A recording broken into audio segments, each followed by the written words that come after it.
Hi everyone, thanks for visiting. I'm Alan, creator of the Communication and Conflict website.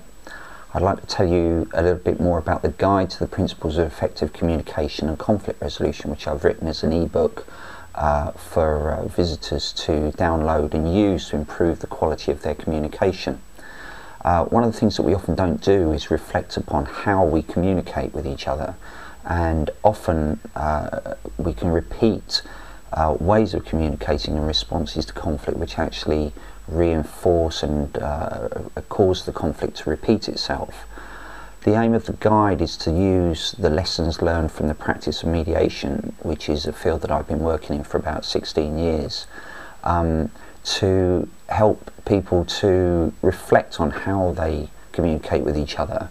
One of the phrases I use on the website is that its aim is to promote mindful communication and growth through conflict, because conflict is inevitable. It's something that's going to happen continuously, but we can create different ways of responding to conflict. We don't always have to respond, and in fact we don't often respond to conflict in a way which is destructive. Most of the time we respond to conflict effectively, but what we often don't do is learn from our experiences of responding to conflict.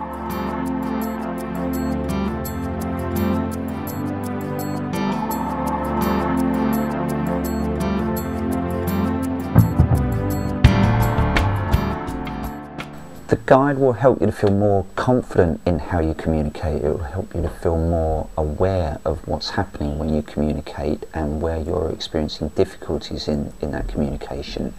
It'll help you to understand why it is that others might experience something that you say or something that you do in a way which perhaps you weren't expecting, either positively or negatively.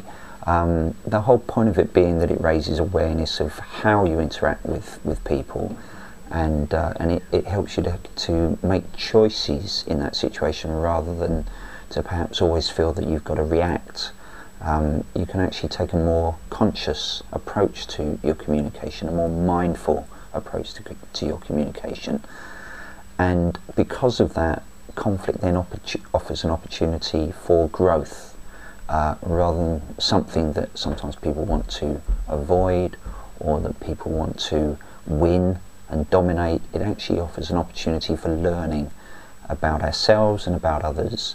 And I hope that the guide is therefore able to bring those kinds of ideas across to you, because what we see on a daily basis in working in the field of mediation is that people can learn different ways of responding to situations that they may have thought were always going to remain stuck and always going to remain as an impasse, or perhaps be a constant source of stress in their lives. And often, not always, but often it is the case that people are able to create different ways that do work for them.